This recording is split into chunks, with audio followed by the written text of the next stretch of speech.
Good day children, Sai Ram and welcome back to our second lecture of Geography lesson number 9, Map Scale. In the previous lecture, we have learned about the three ways in which we can express a map scale. That is the numerical scale, then the verbal scale, and the third one is the linear or graphical scale. These are the ways we have already learned. Okay, let's revise this what we have already learned. You can see over here it is shown in an easier way, wherein you can remember what is verbal scale, what is numerical scale and what is graphical scale. The first one, if you see, it is given as 1 centimeter is equal to 60 kilometer. Okay, on the left hand side it is 1 centimeter. 1 centimeter, that means distance on the map. Okay, on the right hand side we have 60 kilometer, that shows 60 kilometer, that is distance on the ground. Okay, so 1 centimeter is distance on the map and 60 kilometer is distance on the ground. Okay, so such a scale is called as verbal scale. Okay, because it is expressed in words. Words like centimeter and kilometer away. Okay, along with the measurement, that is the distance. Nextly, if you see numerical scale, the numbers, the ratio is given in this way. You can see over here 1 is to 60 lakh, where in left hand side is 1. 1 over here is distance on the map, and right hand side we have 60 lakh, that is distance on the ground. Okay, it is expressed only in numbers. There are no words used along with it. So such type of expression is called as numerical scale. Okay, so we have learned verbal scale and we have learned numerical scale. Verbal scale is expressed in words, that is 1 centimeter is equal to 60 kilometer, wherein 1 centimeter is distance on the map, 60 kilometer is distance on the ground. Numerical scale is expressed in numbers. 1 is to 60 lakh, wherein 1 is distance on the map and 60 lakh is the distance on the ground. Next is, here you can see a scale. Okay, you can see a graphical scale is shown over here, wherein certain markings are there. On the left hand we have 60 kilometer. Okay, on the right hand side we have a 180 kilometer. That shows 60 kilometer is distance on the map and 180 kilometer is distance on the ground. Okay, so this is how we are able to compare the distance on the map to the distance on the ground. Okay, let's continue with our lesson.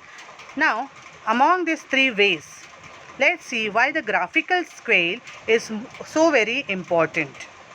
Okay, we are going to learn about the importance of the graphical scale. At times when we want to find out something in the map, either we reduce the map or we try to enlarge the map so that we can look at it very nicely. Okay, so what happens just because of the reduce and the enlarge of the map? The scale changes over here. Okay, the scale is changing. When we are reducing, it becomes lesser, and when we are enlarging, it becomes more. So the scale is changing over here. There are many methods. Okay, one of them is by taking a photograph, photocopy and reduce or enlarge it. Okay, either you can take out a photocopy and reduce and enlarge it.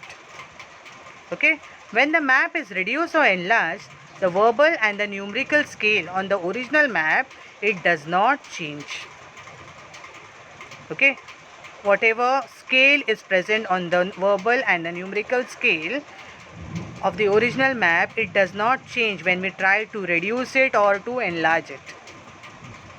But if you take a graphical scale, okay, if a graphical scale is drawn on our original map, what happens? It changes as per the changing size of the map, whether you are reducing it or whether you are enlarging it.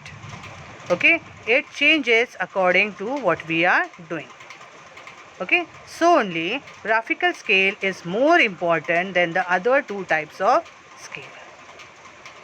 Okay, the font size in numerical and verbal scale changes. The font size changes when we are using the numerical scale or the verbal scale. but the values of the scale does not change, and that is a drawback. Okay, and that should not happen. We should exactly know. Okay, so here the font size in numerical and verbal scale, it changes, but the values of the scales do not change. Hence, graphical scales are more important and are used in drawing in atlas and on wall maps. Okay. Now, if you see in this picture, what can you see in this picture? This picture is showing you about the map of Maharashtra. Okay, and one dark portion is shown. What is that dark portion? Thane city. Now, in this map, if I want to study about Thane city, can I study? No. Only I can say, yes, Thane is in Maharashtra. That's all. Can I study anything else about Thane? No, we cannot. Okay. Now, but if I want to study Thane in detail, I will take another map over here. Okay. Now, here I am having the map of Thane city. Okay. In this map, I can study each and every detail about Thane. Which place is where. Okay. You can see over here the various places which you also must be knowing. Okay. Like Talawpali, Jamli Naka, Kot Naka, Thane station. Okay. Teen petrol pump. Then Kalwa bridge is there. RTO office is there. Okay. Minatai Chowk is there. Then ST workshop is there. These are the places in which you also must be knowing, children. Correct? Okay. You all must have heard about these places because you all are also living in Thane city. Okay. So it becomes easier for me to study about Thane when I am looking at this map. Now, what is the difference over here in these two maps? Okay, in this map as well as the previous map. What is the difference? Let's study about that difference. There are two types of map. One is a large scale map and the second one is a small scale map. Okay, now what is this large scale map and a small scale map? Firstly, we'll see what is a large scale map. Okay, suppose a small area. Okay, a small area is put up in a larger space, in a larger, larger in a map. Okay, a small place is put up larger in a map and which can give you more information. Okay, that small space, more information can be obtained from it. Such type of map is called as large scale map. Okay, so also in the previous map I showed you, if I want to study about Thane city, can I study in the first map of which I showed you as Maharashtra map? No, I cannot. Okay, but when I studied the next map, okay, in this map I could study very well Thane city. Okay, so such type of map is called as large scale map. Okay, Thane city is a small area. It is shown as big on a particular map. That is called as a large scale map. So also, like Thane city, we can also study about the maps of villages. Then we can study about the schools. Okay, then we can study about the agricultural fields in the villages and all. Okay, this is possible only when we are using a large scale map.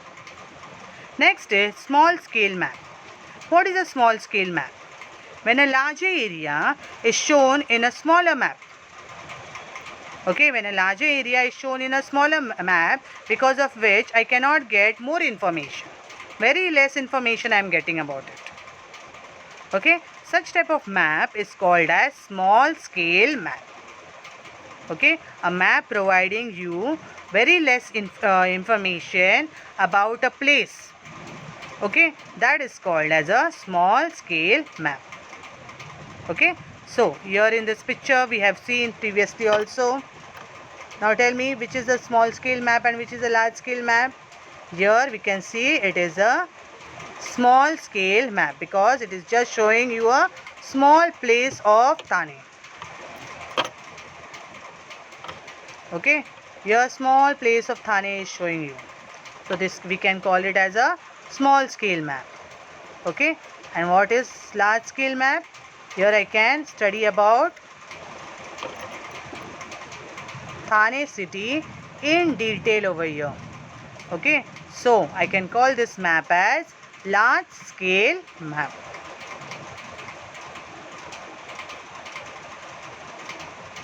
Even the world map is called as a small scale map.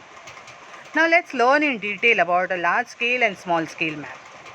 What is a large scale map? When a small area on the ground is shown covering a large area on the map.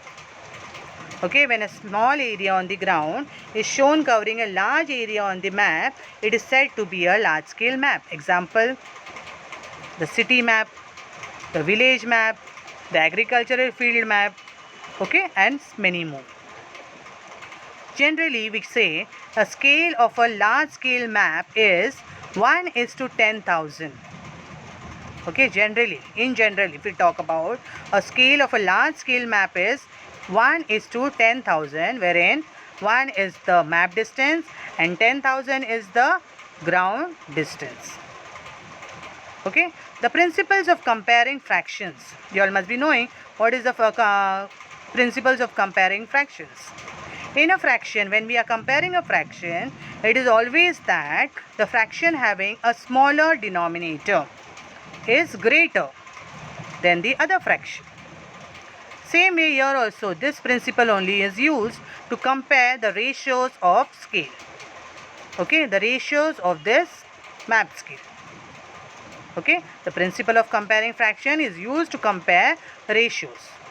Here a numerical scale of 1:10,000 is called as a large scale map, while a numerical scale of 1:50,000 is a small scale. Okay, here you can see over here very well the principle of comparing fractions. Okay, 1:10,000 is a large scale and 1:50,000 is a small scale. Okay, so here we can see easily the principles of comparing fractions.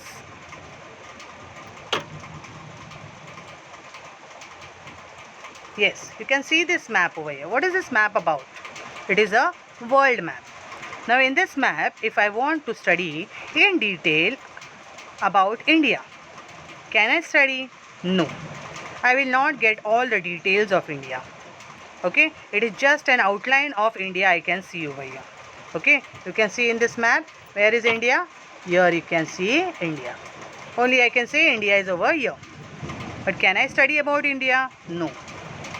Okay, I will not get more information about India over here. So, such type of map which is not giving you more information, that is called as a small scale map. Okay, so let's learn about small scale map. When a part of the ground covers a small area on the map, they are called as small scale maps. When a small scale is used to show the information about a large area, these are called as large scale maps. For example, world maps. There are many maps in the atlas, okay, which are covering bigger areas in a smaller map. Okay, so these are the examples of small scale map. Understood, children? So we have learned about the large scale map and we have learned about the small scale maps also. I hope you all have understood this lesson very well. We have learned about the 3 ways to express the scale.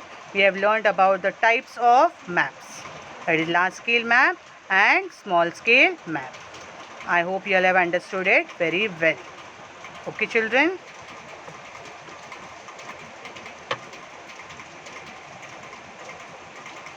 That's all about this lesson. We'll meet with a new lesson in the next lecture. Till then, thank you, children.